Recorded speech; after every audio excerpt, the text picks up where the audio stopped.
भगवते वासुदेवाय। जय श्री हरि, जय श्री भगवान विष्णु जी, जय श्री भगवान कृष्ण जी। भगवान श्री कृष्ण जी ने महाभारत का युद्ध आरंभ होने से पहले कुरुक्षेत्र के मैदान में अर्जुन से स्पष्ट तौर पे कहा कि जो दैवी प्रकृति से युक्त महात्मा जन होते हैं वो मुझ परमात्मा को नाश रहित समझते हैं और मुझ परमात्मा का ध्यान अनन्य चित्त से करते हैं। भगवान श्री कृष्ण जी ने अर्जुन से ये भी कहा कि जो दैवी प्रकृति के महात्मा जन होते हैं वे भगवान का ध्यान निरंतर करते रहते हैं और किस तरह से करते हैं ये बताते हुए उन्होंने कहा, सततम कीर्तयन्तो मां यतन्त चष दृढ़व्रता नमस्यन्त चष भक्तया नित्ययुक्ता उपासते। भगवान श्री कृष्ण जी ने ये जो बात अर्जुन से कही ये श्रीमद् भगवद गीता के अध्याय 9 श्लोक 14 में स्पष्ट तौर पर वर्णित है।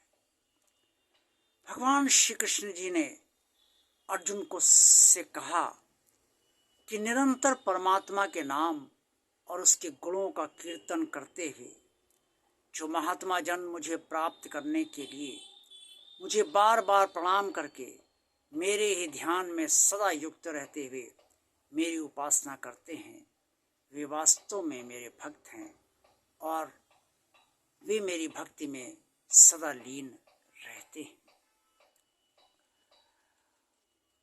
भगवान श्री कृष्ण जी ने अर्जुन से जो भी कहा, अर्जुन तो मात्र एक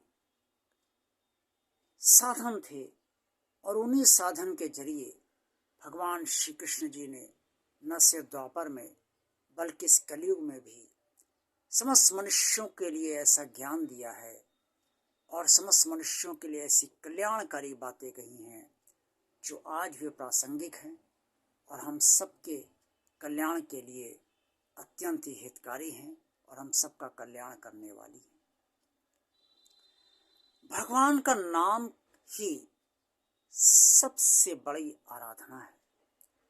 भगवान का नाम बार बार लेना, भगवान का नाम बार बार जपना, भगवान का ध्यान में रत रहना, भगवान के गुणों का कीर्तन करना अर्थात भगवान का गुणगान करना, भगवान के सामर्थ्य का गुणगान करना, भगवान की स्तुति करना और भगवान की पूजा पाठ करना, भगवान को अनन्य प्रेम से भजना, ये सब मिलाकर ही दैवी प्रकृति के जो लोग होते हैं वही इस तरह से आराधना भगवान की कर पाते हैं।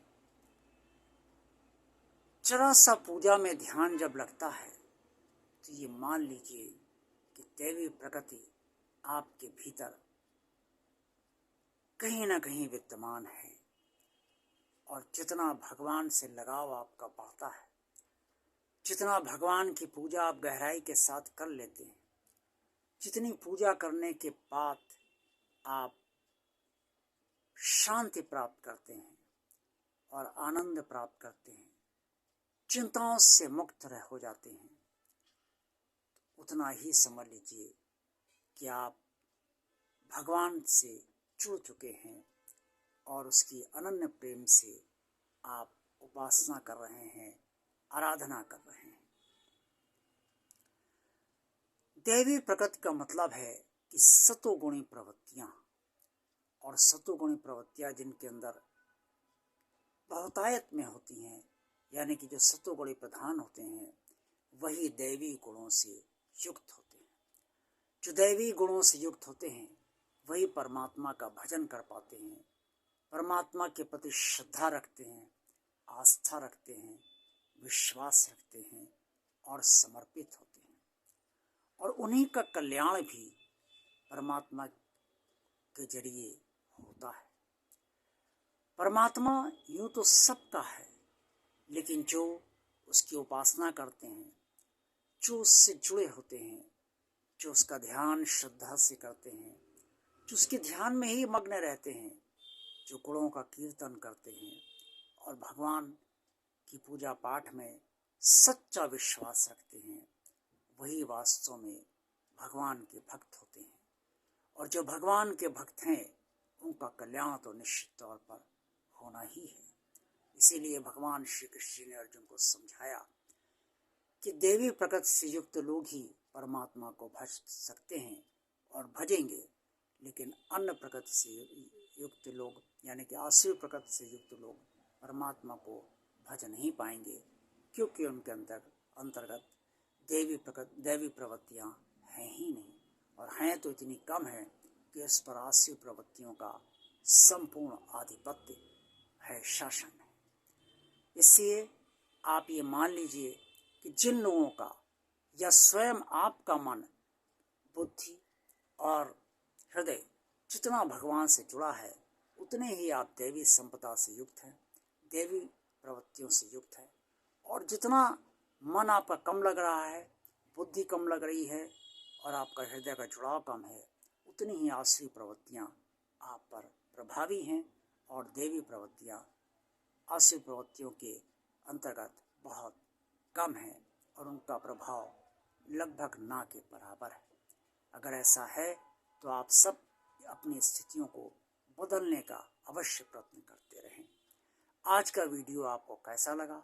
अच्छा लगा है तो इसे लाइक कीजिए। भगवान और आप चैनल जिन लोगों ने अभी तक सब्सक्राइब नहीं किया है वो इस चैनल को अवश्य सब्सक्राइब कर दें। भगवान का काम मानकर इसे सब्सक्राइब करें। भगवान का काम आगे बढ़ाना है और ये काम निरंतर आगे बढ़ता चला जाए, इससे चैनल को सब्सक्राइब करें। कमेंट्स बॉक्स में आप सब जो कुछ भी कहना चाहते हैं वो अवश्य कहिए और भगवान और आप चैनल को ज़्यादा से ज़्यादा लोगों को शेयर कीजिए ताकि इस चैनल का प्रचार और प्रसार और बढ़ता रहे। ओम नमो भगवते वासुदेवाय। जय श्री हरि, जय श्री भगवान विष्णु जी, जय श्री भगवान श्री कृष्ण जी। आप सब दैवी प्रकृतियों से, आप सब दैवी प्रकृतियों से, दैवी प्रवृत्तियों से युक्त रहें और आसुरी प्रवृत्तियों का आप सबका नाश हो। अगर वो आप सबके भीतर हैं तो भगवान श्री कृष्ण आप सबका कल्याण करें। जय भगवान श्री कृष्ण जी।